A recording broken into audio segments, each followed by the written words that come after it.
The Love Philter of Ikey Schoenstein. The Blue Light Drug Store is downtown, between the Bowery and First Avenue, where the distance between the two streets is the shortest. The blue light does not consider that pharmacy is a thing of bric-a-brac, scent and ice cream soda. If you ask it for painkiller, it will not give you a bonbon. The blue light scorns the labor-saving arts of modern pharmacy. It macerates its opium and percolates its own laudanum and paregoric. To this day, pills are made behind its tall prescription desk. Pills rolled out on its own pill tile, divided with a spatula, rolled with the finger and thumb, dusted with calcined magnesia, and delivered in little round pasteboard pill boxes. The store is on a corner, about which coveys of ragged, plumed, hilarious children play and become candidates for the cough drops and soothing syrups that wait for them inside. Ikey Schoenstein was the night clerk of the Blue Light and the friend of his customers. Thus it is on the East Side, where the heart of pharmacy is not glace. There, as it should be, the druggist is a counselor, a confessor, an advisor, an able and willing missionary and mentor, whose learning is respected, whose occult wisdom is venerated, and whose medicine is often poured, untasted, into the gutter. Therefore Ikey's corniform, bespectacled nose and narrow, knowledge-bowed figure was well known in the vicinity of the Blue Light, and his advice and notice were much desired. Ikey roomed and breakfasted at Mrs. Riddle's 2 squares away. Mrs. Riddle had a daughter named Rosie. The circumlocution has been in vain. You must have guessed it. Ikey adored Rosie. She tinctured all his thoughts. She was the compound extract of all that was chemically pure and officinal. The dispensatory contained nothing equal to her. But Ikey was timid, and his hopes remained insoluble in the menstruum of his backwardness and fears. Behind his counter he was a superior being, calmly conscious of special knowledge and worth. Outside he was a weak-kneed, purblind, motorman-cursed rambler, with ill-fitting clothes stained with chemicals and smelling of socotrine aloes and valerianate of ammonia. The fly in Ikey's ointment, thrice welcome Patrope, was Chunk McGowan. Mr. McGowan was also striving to catch the bright smiles tossed about by Rosie. But he was no outfielder as Ikey was. He picked them off the bat.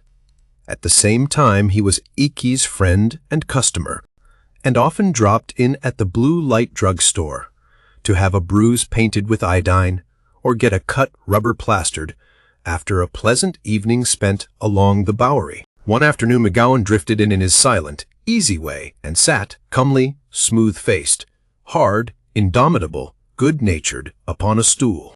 "Ikey," said he, when his friend had fetched his mortar and sat opposite, grinding gum benzoin to a powder, "get busy with your ear. It's drugs for me if you've got the line I need." Ikey scanned the countenance of Mr. McGowan for the usual evidence of conflict, but found none. "Take your coat off," he ordered. "I guess already that you have been stuck in the ribs with a knife. I have many times told you those dagoes would do you up." Mr. McGowan smiled. "Not them," he said. "Not any dagoes. But you've located the diagnosis all right enough. It's under my coat, near the ribs. Say, Ikey, Rosie and me are going to run away and get married tonight." Ikey's left forefinger was doubled over the edge of the mortar, holding it steady. He gave it a wild rap with the pestle, but felt it not. Meanwhile, Mr. McGowan's smile faded to a look of perplexed gloom. "That is," he continued, "if she keeps in the notion until the time comes. We've been layin' pipes for the getaway for 2 weeks. One day she says she will. The same evenin' she says nixie. We've agreed on tonight, and Rosie's stuck to the affirmative this time for 2 whole days. But it's 5 hours yet till the time, and I'm afraid she'll stand me up when it comes to the scratch." "You said you wanted drugs," remarked Ikey. Mr. McGowan looked ill at ease and harassed, a condition opposed to his usual line of demeanor. He made a patent medicine almanac into a roll and fitted it with unprofitable carefulness about his finger. I wouldn't have this double handicap make a false start tonight for $1 million, he said.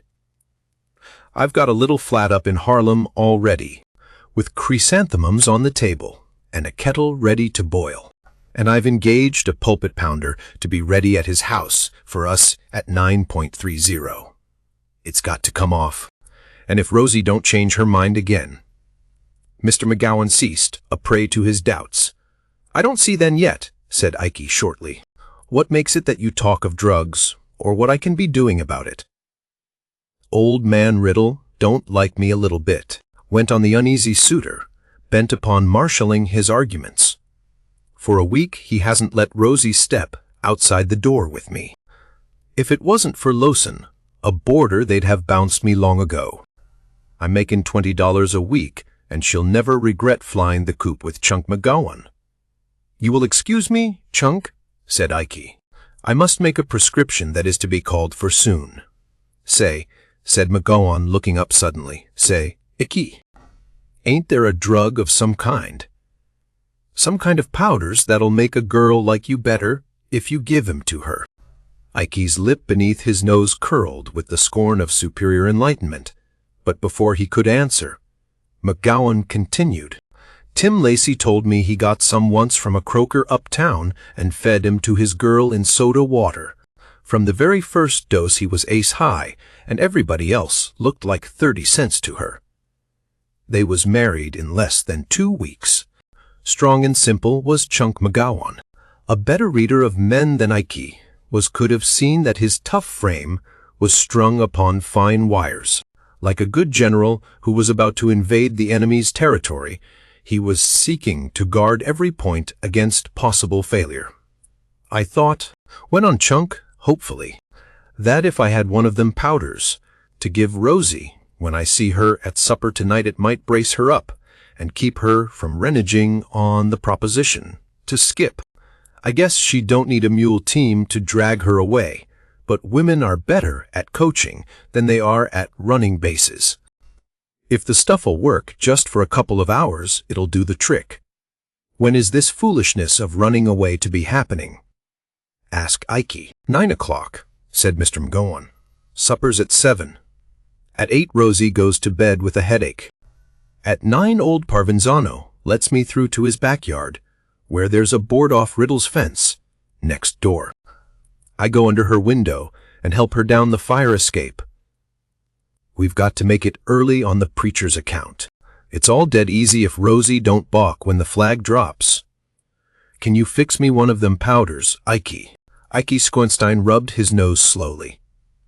Chunk, said he, it is of drugs of that nature that pharmaceutists must have much carefulness. To you alone of my acquaintance would I entrust a powder like that. But for you I shall make it, and you shall see how it makes Rosie to think of you. Ikey went behind the prescription desk. There he crushed to a powder 2 soluble tablets, each containing 1/4 of a grain of morphia. To them he added a little sugar of milk to increase the bulk, and folded the mixture neatly in a white paper. Taken by an adult, this powder would ensure several hours of heavy slumber without danger to the sleeper. This he handed to Chunk McGowan, telling him to administer it in a liquid if possible, and received the hearty thanks of the backyard Lochinvar. The subtlety of Ikey's action becomes apparent upon recital of his subsequent move. He sent a messenger for Mr. Riddle and disclosed the plans of Mr. McGowan for eloping with Rosie. Mr. Riddle was a stout man, brick-dusty of complexion and sudden in action. Much obliged, he said, briefly, to Ikey, the lazy Irish loafer. My own room's just above Rosie's. I'll just go up there myself after supper and load the shotgun and wait. If he comes in my backyard, he'll go away in an ambulance instead of a bridal chaise, with Rosie held in the clutches of Morpheus for a many hours' deep slumber, and the bloodthirsty parent waiting, armed and forewarned. Ikey felt that his rival was close, indeed, upon discomfiture. All night in the blue light drug store, he waited at his duties for chance news of the tragedy, but none came. At 8 o'clock in the morning the day clerk arrived, and Ikey started hurriedly for Mrs. Riddle's to learn the outcome. And, lo, as he stepped out of the store, who but Chunk McGowan sprang from a passing streetcar and grasped his hand. Chunk McGowan, with a victor's smile and flushed with joy. "Pulled it off," said Chunk with Elysium in his grin. Rosie hit the fire escape on time to a second, and we was under the wire at the Reverend's at 9:30 and a quarter. She's up at the flat. She cooked eggs this morning in a blue kimono. Lord, how lucky I am. You must pace up some day, Ikey, and feed with us. I've got a job down near the bridge, and that's where I'm heading for now. The powder, stammered Ikey. "Oh, that stuff you gave me," said Chunk, broadening his grin. "Well, it was this way. I sat down at the supper table last night at Riddle's, and I looked at Rosie, and I says to myself, Chunk, if you get the girl, get her on the square. Don't try any hocus-pocus with a thoroughbred like her.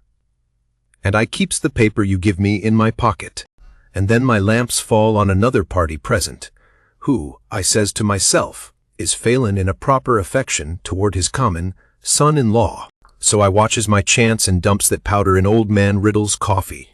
See? From the 4,019,06.